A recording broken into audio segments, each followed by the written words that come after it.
tayo nila. Bibili ng produkto ng equilibrium probiotics sa Lazada. Ito ay eksklusibong gawa hindi ng Malu Reyes Rubel. Ano pang hinihintay nyo, mga kasangga? Alam, bili na.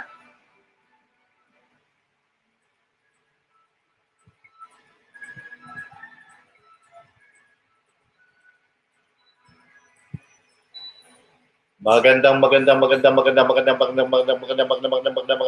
umaga po mga kasangga. Lunes, September 11, 2023. At mukhang ngayon po gaganda na po yung panahon, no? Pero wag naman po sana masyadong mainit. Nung nakaraang linggo po miserable, no? Araw-araw yung ulan at alam naman natin pagka ganun po ang panahon mahirap po yung pagkilos sa labas, mahirap po yung pagbiyahe. Lalong-lalo na po yung mga ating mga estudyante pumapasok at yung mga kasamahan nating, mga kasangga nating nagtatrabaho at naghahanap buhay. So sana naman po ngayon mas okay na yung panahon. At bago po natin simulan itong araw natin, bati po muna tayo sa mga kasangga natin na nag-tune ng maaga. Kay Richelle Tayag, our favorite baker. Thank you very much for joining me. At si PWD President Ramon Berenguer, PWD President ng Barangay Maligaya. Magandang umaga sa iyo, Brad. Huwag ka muna mangangampanya, Brad. Medyo bawal pa. Hindi pa ito yung campaign period. Baka ka ma-disqualify. At ganoon din po sa ating mga kasangga na at mga kaibigan na nagnanais maglingkod, no? At magkikipagsapalaran sa parating na barangay and SK elections ngayong katapusan ng Oktubre. Ano po tayo? Ingat-ingat lang po tayo at hindi pa po campaign period. Baka po tayo ma-disqualify. Alam naman po natin na pinag-iinitan po ngayon ng COMELEC ang BSKE. Yan po yung gustong pag-initan ng COMELEC natin, yung BSKE. Pero yung national elections, chill lang sila, chill. So, hanggang ano lang po sila, hanggang BSKE. Pagka po national, hindi na raw po nila sakop. Hindi na raw po nila sakop yun. No? Ano lang po, hanggang BSKE lang sila. Kaya ingat po tayo. At bago po natin simulan itong ating pagbalita, samahan niyo po muna ako sa isang maikling panalangin.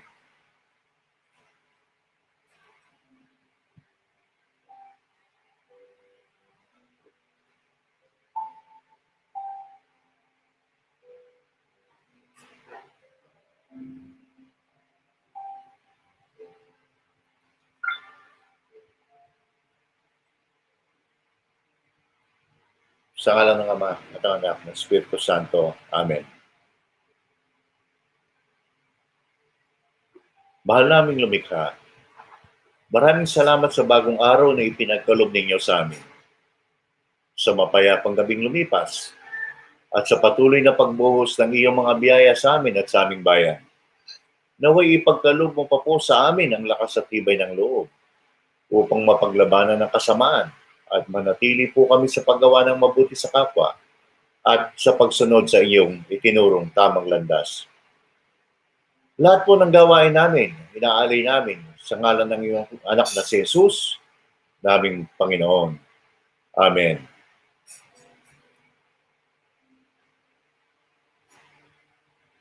Sa ngalan ng Ama at ng Anak ng Espiritu Santo. Amen.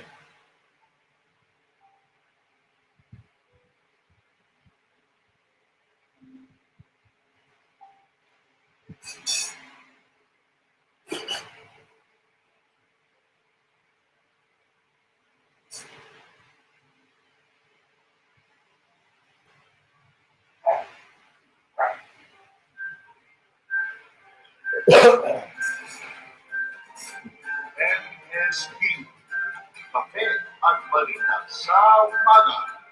Maging sa inyo ni Kuya Dong. Good morning, Jay! No, nasa TikTok ka ngayon, ha? Di mo malaman kung saan ka manonood, kung sa TikTok, sa Instagram, o sa Facebook. Multi-ano ka rin pala. Multi-level multi-platform ka rin pala, Jay. Nasa office ka na ba? Okay. At ito po ang ating ibabalita ngayong umagang ito. Here is a summary of our top stories for today.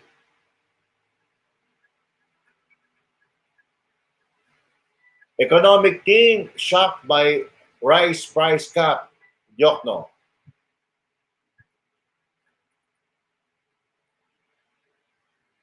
OVP's use of 2022 confidential fund may reach Supreme Court.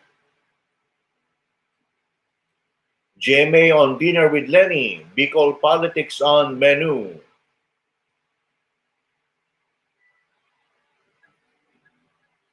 Family killed by Nazis to be beatified in Catholic first.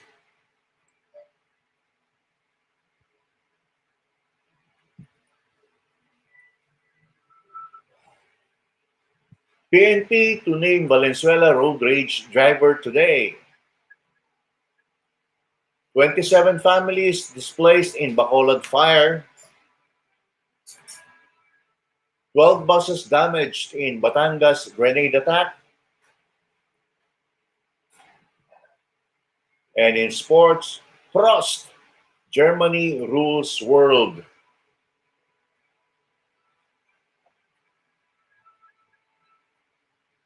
Good morning din po sa ating admin Sol na nakaantabay na ngayong umaga.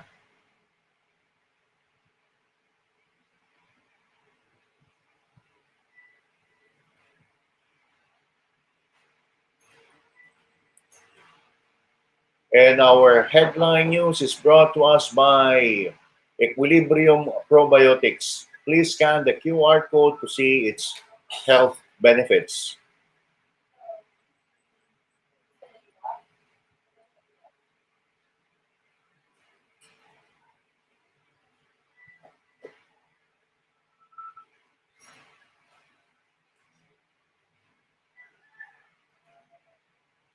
And leading our headline or top stories for today,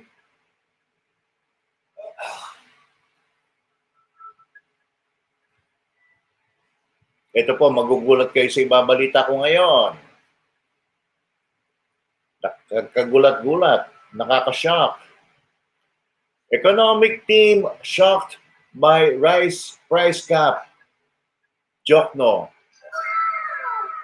Mukhang hindi po nag-uusap ang mga namumuno natin. At kanya-kanyang hula na lang po kung anong gagawin nila. Report by Luis Maureen Simeon to the Philippine Star. Ito po ang detalye ng ating balita. Manila, Philippines. We were not consulted. Yun po ang iyak ni Finance Secretary Benjamin Jokno. Has admitted that the economic team was not consulted when Malacanang imposed a price cap on rice, as he noted that the measure should not last long as it cannot be sustained. In a briefing, Jokno, who leads the economic team of the Marcos administration, said he was shocked when the measure was announced on August 31. Paano kaya itsura niya nung nalaman niya yung ganun? Ganun po siguro, no? Shock nga eh, shock. Jokno, along with Socio-Economic Planning Secretary Arsenio Balisacan and Budget Secretary Amena Pangandaman, led the 14th Philippine-Japan High-Level Joint Committee meeting on infrastructure development and economic cooperation in Tokyo during the last week of August. Wala naman pala kayo, kaya di nyo alam eh. Kasalanan nyo. We were in Japan when that was announced at hindi sila nanonood at nakikinig ng balita at hindi rin nagbabasa ng dyaryo. I was sitting with RC Balisacan and we were talking to Japanese investors, he said. Of course, we were shocked. As prices continued to pick up, President Marcos issued an executive order setting the price ceiling of regular milled rice at 41 peso per kilo and 45 peso a kilo for well-milled rice.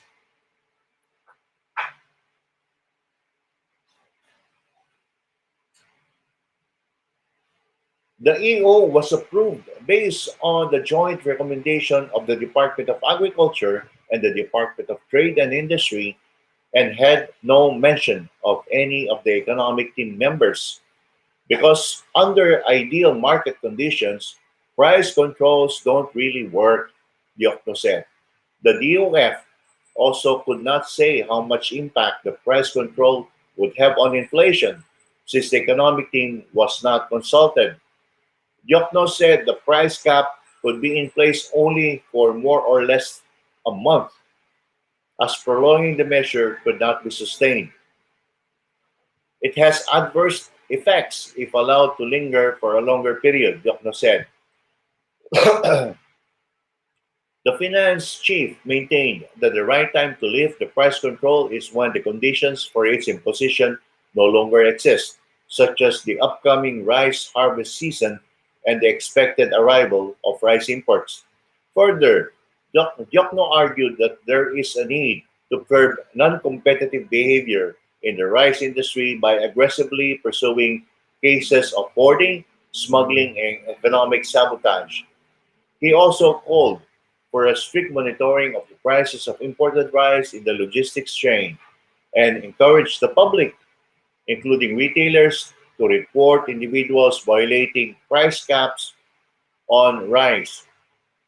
To help guide policy decisions, Yokno said it is important to have timely, granular, and accurate information on the status of the rice industry. The government must also devote more resources in satellite-based technology and data analytics to complement the dashboard, he said. Last week, Malacanang fired Cielo Magno as Finance Undersecretary after she criticized the price caps. Hindi nga nila alam eh. Kaya siya nagko-comment, di ba? Tapos tatatanggalin ninyo. Nako, naloko na. Rice price stabilization seen in October. The government sees the price of rice stabilizing as thousands of farmers nationwide begin harvesting their main season crop this month until October. Undersecretary for Rice Industry Development, Leo Sebastian, said initial palay harvest is expected to reach 2 million metric tons by the end of September and up to 3 million metric tons in October. The estimates were made by the Philippine Rice Information System as of August 14 using satellite data. In all, for the second semester, or July to December, we estimate to produce more than 11 million metric tons, and barring strong typhoons in the remaining months of the year, we hope to hit 20 million metric tons level for 2023 national palay output, Sebastian said in his report to Marcos, who is also the DA secretary. For September, Sebastian said PRISM has reported that the bulk of the 2.3 million metric tons of harvest would come from the provinces of Isabela, Cagayan, Iloilo, Nueva Ecija, North Cotabato, Leyte, Oriental Mindoro, Camarines Sur, Palawan, Bukidnon, Zamboanga del Sur, and Davao del Norte. By end of October, most of the estimated 2.9 million metric tons of palay yield would come from Nueva Ecija, Pangasinan, Tarlac, Isabela, Occidental Mindoro, Cagayan, Oriental Mindoro, Bulacan, Iloilo, Bukidnon, Agusan del Sur, Ilocos Sur, Leyte, and Camarines Sur.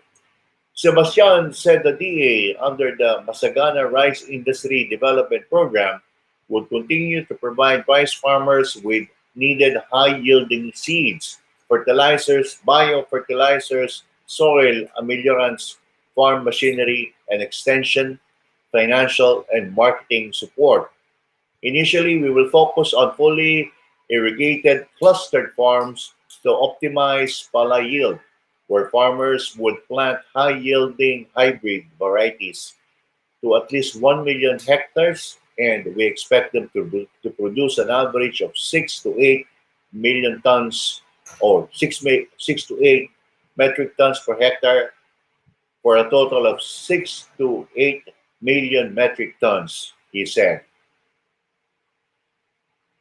The government stated or started on Saturday the distribution of 15,000 peso cash aid to each small retailer of rice affected by the newly imposed cap on rice prices. Dito kaya sa Tarlac meron yan. Meron akong nakausap pa lang kahapon wala naman daw ganyan sa kanila at hindi naman daw alam ng mga DA na nagpunta sa kanila. Ewan. Carinderias raise rice prices. Siyempre. Carinderia owners increased the price of rice per cup by 3 pesos 15 or for, by 3 pesos or 15 peso from the previous 12 peso amid the spike in the retail prices of the staple food. In a radio interview, Philippine Association of Stores and Carinderia Owners Incorporated, Vice President Joan Hipolito said the retailers are not buying the 41 and 45 peso kilo of rice being sold under EO 39, saying that customers prefer grains of good quality. Filipinos patronize good quality rice so that when mixed with sauces, they are encouraged to eat more, Hipolito said. Hipolito added that other eatery owners who opt not to increase their prices implement alternatives by decreasing the serving of rice. Eateries usually serve value meals at 75 peso per meal, which include rice and one dish. We explain to our customers why we need to lessen the serving of rice, Hipolito added. According to Hipolito, aside from the high prices of rice, the carinderia owners are also affected by the upward trend in the retail cost of vegetables. Tomatoes are now sold at 240 peso per kilo, and a bundle of leafy vegetables also increased to 15 peso from 10 pesos, she noted. She said despite the high cost of food, eateries have no choice but to continue their operation. They cannot afford to stop operations as they have no other source of income. They just need to adjust to the spike of prices of basic commodities, Hipolito said. Meanwhile, Hipolito said that many sari-sari owners also decided to stop selling rice. Many of our member sari-sari store owners said they will stop selling rice as they can no longer afford the high cost, Hipolito said. Philippine Rice Industry Stakeholders Movement co-founder and Grains Retailers Confederation of the Philippines Incorporated national spokesperson Orly Manuntag said that a retailer loses 500 pesos per sack of rice sold at 45 peso per kilo or 7,000 pesos a day and at least 49,000 pesos in just 1 week of the implementation of the price cap. Eerily similar to 2019 crisis. Farmers Group Federation of Free Farmers National Manager Raul Montemayor on Sunday said the present rice crisis is eerily similar to the one in 2018. As in the 2018 crisis, the rice stocks of the National Food Authority were depleted, Montemayor told the Star. In 2018, there was a crisis after the NFA was not allowed to import until the end. Today, it is the private sector who does not want to import, while the NFA was prohibited to import under the rice tariffication law. He continued. In 2018, the country underwent a rice crisis. By October, retail prices of well-milled rice reached almost 50 pesos per kilo, up 14% over prices in the previous year. Prices for regular milled rice rose by 16%. This coincided with the depletion of NFA stocks, delays in import arrivals, and a dip in local production. It was only when then President Duterte ordered NFA to immediately import and allow private traders to bring in rice did rice prices stabilize, Montemayor said. According to him, the current situation is strangely similar where the NFA stocks are down to just one day's national consumption. Entering the three-month lean period in July 2023, overall inventories held by farm households, private traders, and NFA sufficed for only about 60 days. Rice from abroad was supposed to cover the 30-day gap, but the war in Ukraine, climatic disturbances, and the Indian export ban rendered rice importation expensive and risky. As stocks began thinning out in August and September, prices ascended to levels beyond those in 2018, Montemayor noted.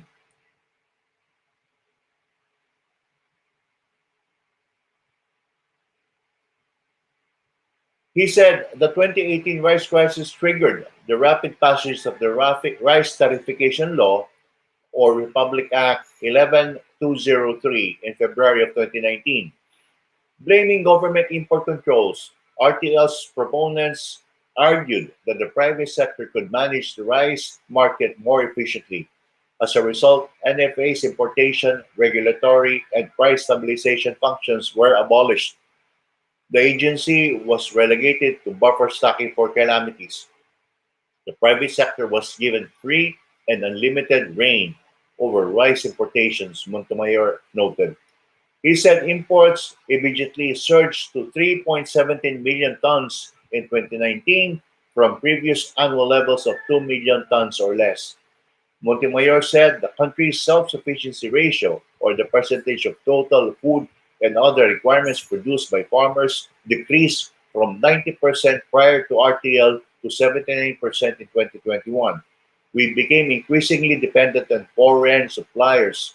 Rice imports accounted for an average of 19% for total annual supply during the RTL period, compared to only 14% before that, Montemayor noted. He warned that if El Nino persists until next year and the international prices remain high, we could end up in even worse predicament come the lean months of 2024. There is still some time to prepare for this contingency. We should provide our farmers with the right rice with the right price incentive in the coming harvest season so that they will scale up production during the next production cycle. We should put in place the necessary post-harvest facilities to reduce losses and enhance the quality and market value of their produce, he said.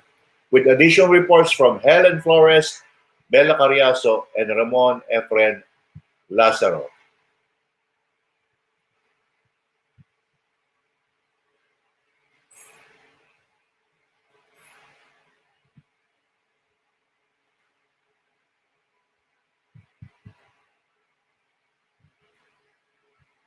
Moving on to our next headline story.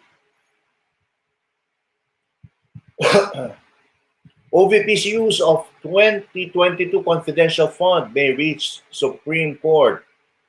Report by Neil Jason Cervantes to the Philippine Star. Manila, Philippines. The Progressive Bayan Muna Party List Group will file a petition before the Supreme Court to question the office of the Vice President 125 million confidential fund last year. The first issue is President Marcos Jr. transferred 125 million peso of auditable funds to a confidential fund that is not regularly auditable. If we allow this, then all corrupt public officials have to do is merely transfer regular General Appropriations Act items to confidential funds to get away from strict auditing, Bayan Muna Chairman Nery Colmenares said in a statement on Sunday. In July, the OVP claimed that the funds were used for their intended purpose, but they were unable to provide specific details on how they were used. The Commission on Audit reported that 125 million peso allocation to the OVP was made possible through budget adjustments. Colmenares stressed that OVP's confidential fund was not allocated by Congress and therefore is a non-existent item under the law. Augmentation is to add to something that lacks, not to place something on something that does not exist. This post-enactment transfer raises serious legal questions because the SC prohibited such allocations after Congress passed the GAA, he added. This is a matter that may need to be brought to the Supreme Court for clarification and resolution once the budget becomes a law, he noted. With Congress having until December to pass the 2024 GAA, Colmenares said both chambers need to scrutinize the allocation of public funds and not hastily pass the budget. Yan, pinaglalaroan na po tayo, yung ating pera. Good morning kay Roland Kabigting. Thanks for joining. At si Kumaring Rose Esguerra Publico. Kumusta na, Mare? Hope okay na po si Ima. No, praying for her speedy recovery.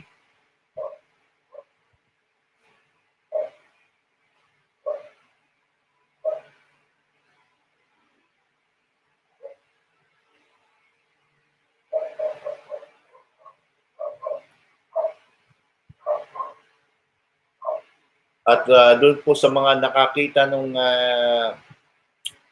picture sa social media, ito po yung ating update dyan.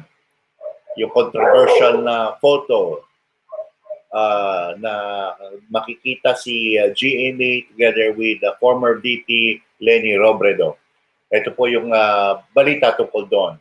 GMA on dinner with Leni. Bicol politics on menu. Report by Delon Porcalia and Elizabeth Marcelo to the Philippine Star.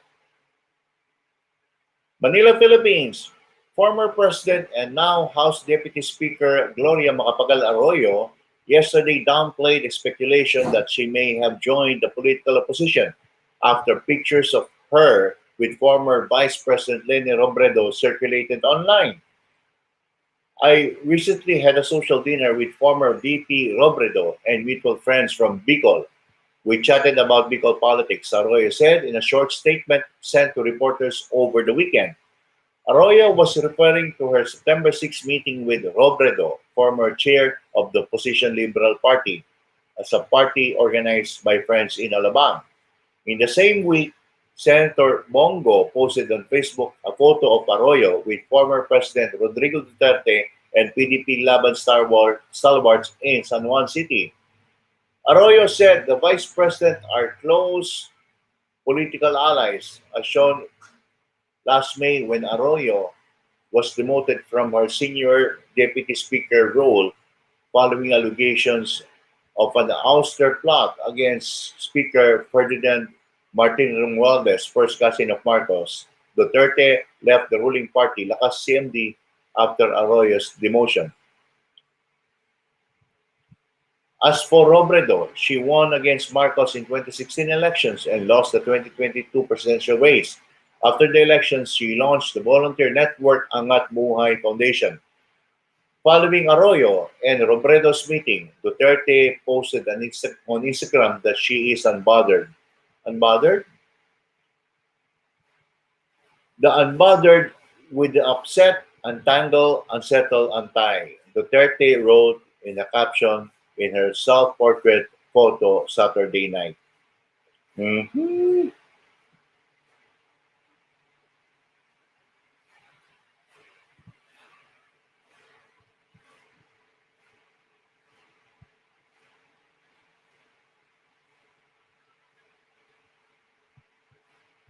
And moving on to our global update.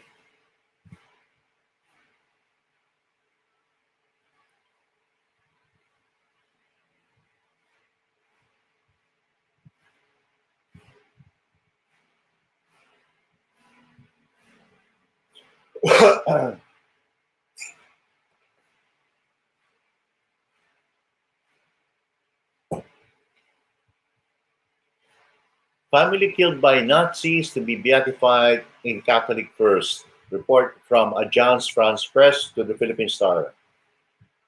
Good morning po kay GB Princess Vic Sib is watching. Good morning sa iyo, Princess. Ganda ng pangalan. Unique. Vatican, Holy See. A Polish couple and their 7 children killed by Nazis during World War II for hiding Jews will be beatified Sunday, the first time an entire family is given one of Catholicism's highest honors.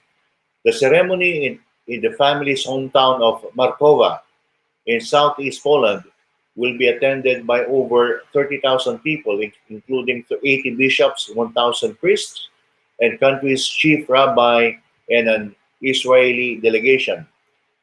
It was there on March 24, 1944, that German police acting on a tip-off shot dead Josef Ulma and his wife Victoria, who was 7 months pregnant and partially gave birth during the execution. Their children, Stanislava, Barbara, Vladislav, Franciszek, Anthony, and Maria, ages between 2 and 8, were killed too, along with the 8 Jews and the family had been hiding in the attic. The 8, Joel Goldman and his 5 children, including his daughter Leah Dittmer and her 5-year-old daughter Golda Grunfeld, were also shot before the family farmhouse was looted and set on fire. The police fired up into the attic from the floor below, and the blood of the victims began to drip from the ceiling onto a photograph of 2 Jewish women lying on the table below. Vatican News said that photograph has been preserved as a relic, it said. Baptism of blood. The massacre followed a story of love and friendship, said Italian journalist Manuela Tulli, who has written a book on the family along with the Polish historian and priest Paweł Ritel Andrianik. When the Jews asked for help, they opened their doors. They lived together for a year and a half, cooking and eating together, Tully told AFP. Josef Ulma was a keen photographer as well as a farmer, and photographs he took that survived to reveal the family's life through simple everyday scenes. We see the children running barefoot in the grass, doing their homework, the mother hanging out the washing, Tully said. The families were denounced by a Polish policeman after after they were executed, 24 Jews in Markova were murdered by their Polish neighbors. The Ulmo family will be the first ever to be beatified, a key step on a possible path to sainthood in the Catholic Church. And in a rare move, the almost newborn 7th child will also earn the title Blessed. The child is eligible for beatification through the concept of baptism of blood, having been born at the time of the mother's martyrdom, according to the Vatican's Department for Saints. Usually, people need to have performed a miracle to be eligible for beatification, but martyrs are exempt. Joseph and Victoria Ulma were recognized by Israel in 1995 as members of the righteous among the nations, an honor for non-Jews who tried to save Jews from Nazi extermination. The family also has a museum dedicated to it in Markova, and in 2018, Poland decreed 24 March, the date of the massacre, a day of remembrance for Poles who rescued Jews during the German occupation.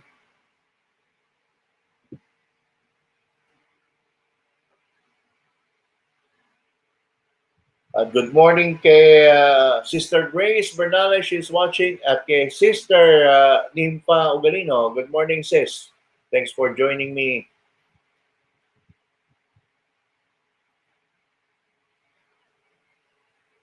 Moving on to our regional stories.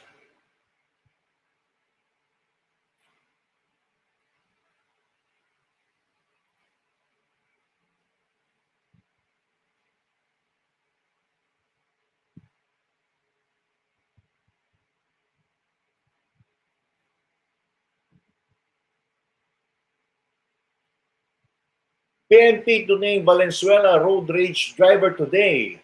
Report by Mark Ernest Villesa to the Philippine Stars. Dumadami na naman po ito mga road rage, no? Mukhang mahilig ang Pilipinong gumaya sa mga Amerikano. Alam ko yung road rage na yun, uso lang yun sa mga Amerikano eh. Mukhang ano na tayo, na nahahawa o gumagaya.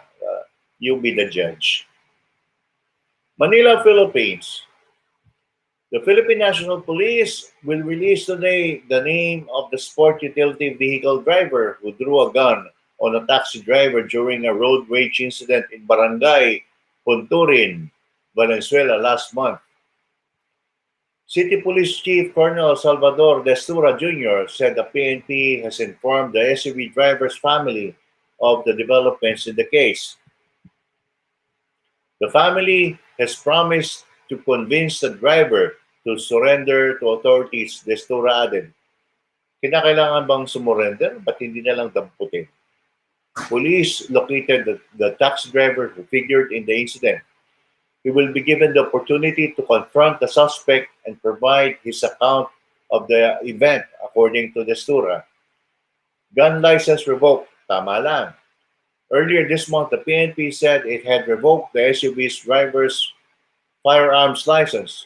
Colonel Jean Fajardo, PNP Public Information Police Office Chief, said on Friday that the SUV driver, whom she did not identify, must surrender his handgun after his license to own and possess firearm and permit to carry were revoked by the Firearms and Explosive Office or FEO.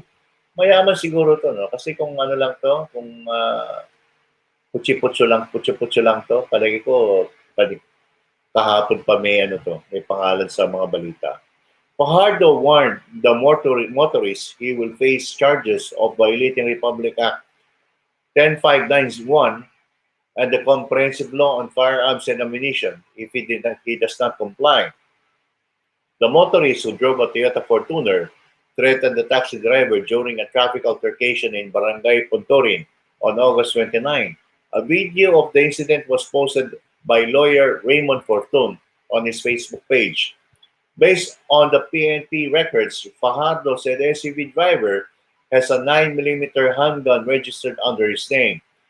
She said the FEO's punishment is perpetual disqualification of the driver from owning a firearm. Bakit hindi ba pwede makulong? Subpoena. The Land Transportation Office has subpoenaed the owner of the SUV that figured in the Valenzuela road rage incident. LTO Chief Vigor Mendoza said it ordered the SUV's owner, a woman, to appear during a hearing on September 14, identify the gun-toting driver, and explain why she should not be held liable for traffic violations. The registration of the SUV with license plate NB3135 was also suspended for 90 days, according to the LTO. We would like to know who was driving at the time of the incident. We would also like to find out if the vehicle has been sold or borrowed, Mendoza said in a statement. The SUV's registered owner faces administrative liabilities for traffic offenses that include reckless driving, being an improper person to operate motor vehicles, and obstruction of justice, he added, with additional reports from Emmanuel Tupas and Romina Cabrera. Good morning, bro Eric. Good morning. Kumusta na, Brad? I hope you're feeling much better today.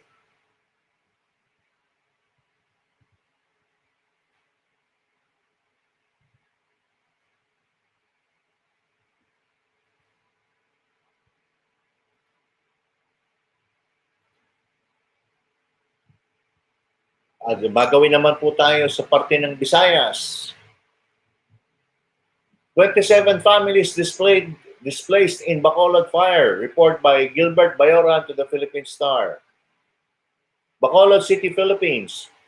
27 families were left homeless in a fire that broke out in a residential community in this city on Saturday night.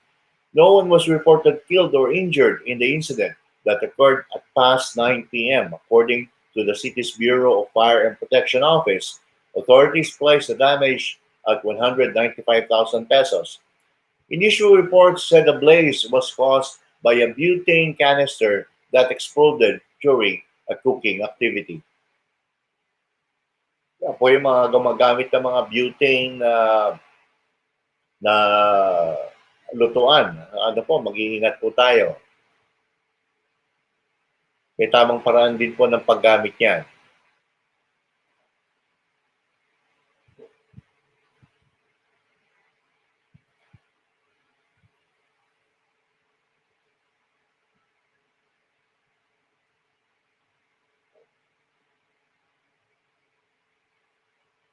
At magawin naman po tayo sa Southern Tagalog, parting Batangas.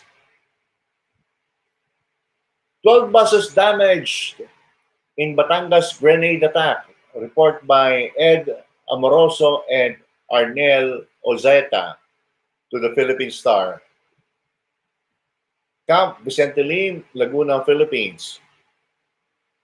Up to 12 buses were damaged in a grenade attack in Laurel, Batangas at dawn yesterday. The explosion occurred at around 3:30 a.m. in the compound of the Magnificat Transport Cooperative in Barangay Bugaan East, according to Lieutenant General Roderick Armamento, Chief of the Area Police Command Southern Luzon. The incident was reported to the police by security guard Albert Serran. No one was reported injured or killed in the attack. Responding police officers recovered from the scene of the incident what they believed was part of the grenade. Armamento said the explosion was not related to the upcoming barangay and Sangguniang Kabataan elections. Probers are eyeing business rivalry as the motive for the attack.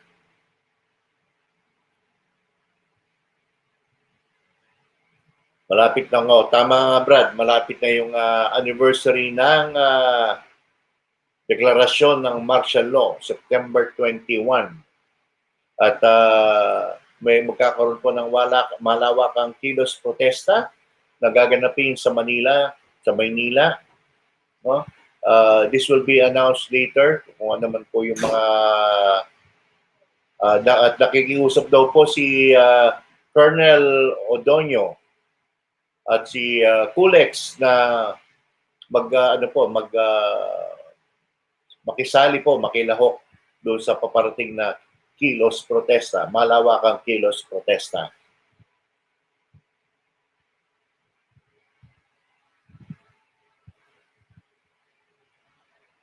Moving on to sports.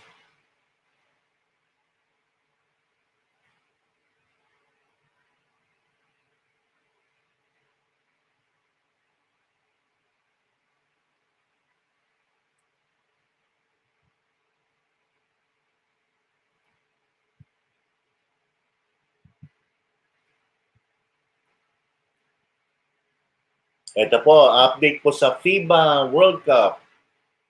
Nagtapos na po ang FIBA World Cup. At ito po ang nanalo. Prost! Germany rules world. Prost po. That's a German term for cheers. Prost! Germany rules world. Report by Olmin Leyba to the Philippine Star. Manila, Philippines. World say Prost to the new kings of basketball. It's Oktoberfest in September as Germany marked its historic ascension to the FIBA World Cup throne via an 83-77 dispatching of finals rival Serbia last night at the packed MOA Arena. Dennis Schroeder and Franz Wagner presided over 22-10 German Blitz in the third period to provide cushion for the breakthrough conquest celebrated by a small section of the 12,022 strong crowd and millions more back home. Eventual most valuable player Schroeder of the Toronto Raptors fired a game-high 22 points, highlighting his heroics with a dagger layup and two cold-blooded charities that extinguished the remaining hopes of the rallying Serbians. Wagner of the Orlando Magic shot 19 with 7 boards in a strong complementary role, as Johannes Voigtmann had 12, including a clutch tray that kept Germany in a comfortable position, 76-69, after Serbia came within 4. The new hoops overlord will leave Basketball Quiz in Manila with an immaculate 8-0 record in this World Cup to remember. Prior to this, the Germans enjoyed their best finish of third place back in 2002. Alexa um, Avramovich rifled in 21, while Bogdanovic had 17 to pay Serbia, which failed to strike gold without megastar Nikolai Jokic and finished second for the second time in the last 3 World Cups. The Eagles took runner-up honors to the U.S. in 2014. Earlier,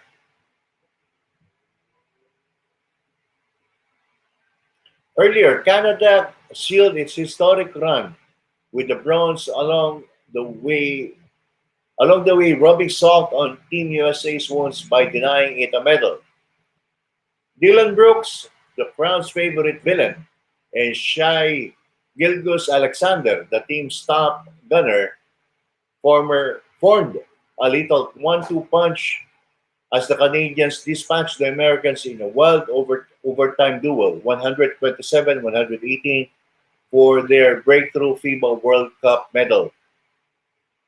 Brooks, recipient of boos since his first game in Manila, received cheers and chants of MVP along the years this time as he produced 39-point eruption that turned out the highest score for a Canadian player in the World Cup. Houston Rockets wingman, a known enforcer, flaunted his offensive prowess by knocking down his first 5 3-pointers en route to a 7 of 8 overall clip from deep.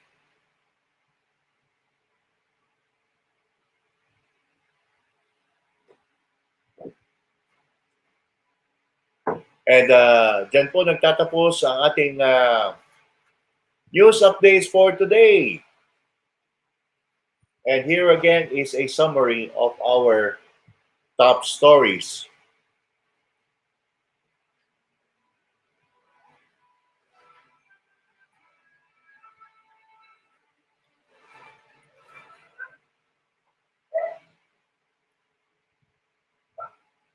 Economic team shocked by rice price cap. Jokno. OVP's use of 2022 confidential fund may reach Supreme Court. GMA on dinner with Lenny. Bicol politics on menu.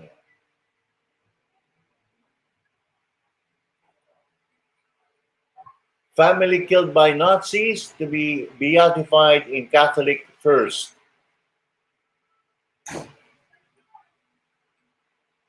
PNP to name Valenzuela road rage driver today. 27 families displaced in Bacolod fire. 12 buses damaged in Batangas grenade attack. And finally, in sports, cross Germany rules world.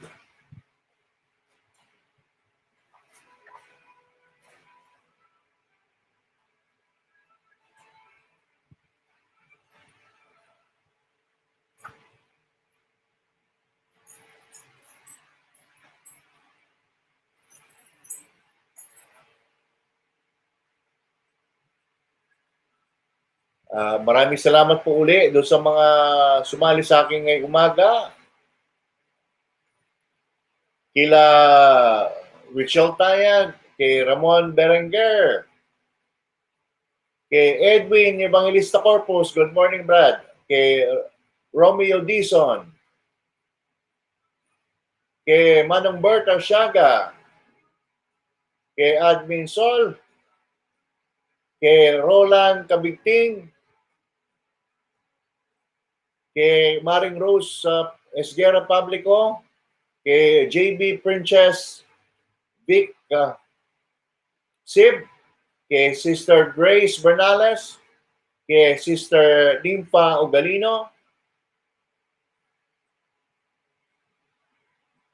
kay Brother Eric Taniedo. Good morning sa iyo at maraming salamat uli at sinamahan niyo ako sa aking live streaming ngayong umaga. Samahan po niyo uli ako bukas sa ating regular na programang MSB Kape at Balita sa umaga. At this will not be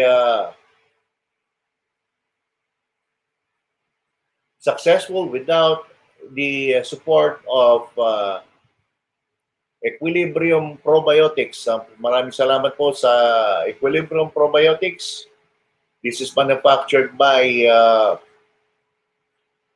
Ginang Malu Reyes Marie of the Shed. No? Sila po yung may-ari nito. So maraming salamat po sa kanila sa patuloy na pagsuporta sa ating programang Magkasangga sa Buhay at MSB Kape at Balita sa umaga at yung pong ating weekly program na Agri-Talakayan. Okay. Maraming salamat po at God bless po sa kanilang lahat.